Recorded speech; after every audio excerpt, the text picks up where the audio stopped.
রাসূলের প্রিয় সাহাবীকে কেন মৃত্যুদণ্ড দিয়েছিলেন হযরত ওমর রাদিয়াল্লাহু তাআলা?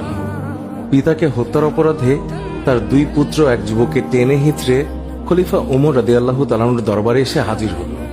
তারা বলল, এই ব্যক্তি আমাদের পিতাকে হত্যা করেছে, আমরা এর সঠিক বিচার চাই।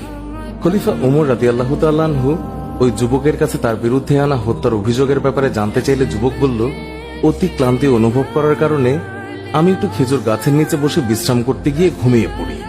উঠে দেখি আমার উট আমার পাশে নেই। খুঁজতে গিয়ে যখন সামনের দিকে এগিয়ে যাই তখন তার মৃতদেহ পাই, যাকে ওনাদের বাবা বাগানে প্রবেশের জন্য পাথরে আঘাত করে মেরে ফেলেছে।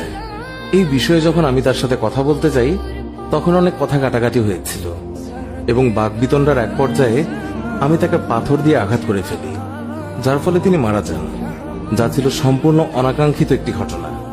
এর জন্য আমি ক্ষমা চাইছি। বাদীরা বলল, আমরা মৃত্যুদণ্ড চাই।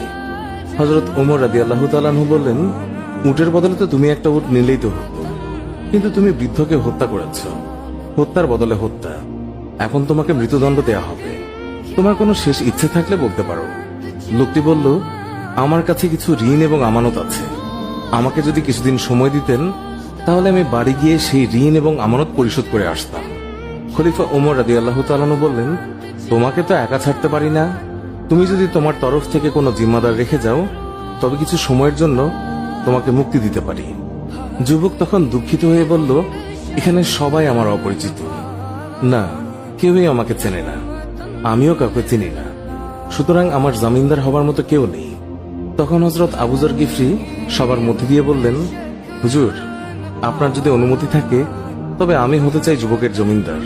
তার এই কথাতে সবাই অবাক হয়ে গিয়েছে, কারণ তিনি ওই যুবককে চিনতেন না, জানতেনও না, কিন্তু তারপরেও তিনি জমিনদার হতে রাজি হয়েছেন। খলিফা বললেন, আগামী জুম্মাবার পর্যন্ত যুবককে মুক্তি দেয়া হল। জুম্মার আগে যুবক যদি মদিনায় না আসে তার পরিবর্তে আবু যরকে মৃত্যুদণ্ড দেয়া হবে। জামিন পেয়ে নওজোয়ান ছুটে চলল মাইলের পর মাইল দূরে তার বাড়ির দিকে, আর আবু যর গেলেন তার বাড়ির দিকে। এদিকে দেখতে দেখতে জুম্মাবার চলে এসেছে। নওজোয়ানের তো কোনো খবরই নেই। হযরত ওমর রাদিয়াল্লাহু তাআলা রাষ্ট্রীয় পত্রবাহকে পাঠিয়ে দিলেন আবু যর গিফরি রাদিয়াল্লাহু তাআলার কাছে। সেই পত্রে লেখা ছিল, আজ বাদ জুমা সেই যুবক যদি না আসে তবে আইন মোতাবেক আবু যর গিফরি রাদিয়াল্লাহু তাআলার মৃত্যুদণ্ড কার্যকর করা হবে। আবু যর যেন জুম্মার প্রস্তুতি নিয়ে মসজিদের নবীতে সঠিক সময় উপস্থিত হয়। খবর শুনে পুরো মদিনায় থমথমে অবস্থা। একজন নিষ্পাপ সাহাবী আবু যর গিফরি আজ বিনা দোষে মৃত্যুদণ্ডে দণ্ডিত হবে। জুম্মার পর সবাই মসজিদে নবীতে হাজির, সবার চোখে পানি। জল্লাদও প্রস্তুত। জীবনে কতজনের মৃত্যুদণ্ড দেওয়া হয়েছে তার হিসেব নেই, কিন্তু আজ কিছুতেই চোখের পানি আটকাতে পারছে না। আবু যরের মতো একজন ভালো সাহাবী আজ কিনা বিনা দোষে মৃত্যুদণ্ডে দণ্ডিত হচ্ছে, এটা কেউই মেনে নিতে পারছে না। এমনকি মৃত্যুদণ্ডের আদেশ প্রদানকারী খলিফা ওমর রাদিয়াল্লাহু তাআলা তিনিও অনবরত কাঁদছেন, তবুও আইন নিজের গতিতেই চলবে।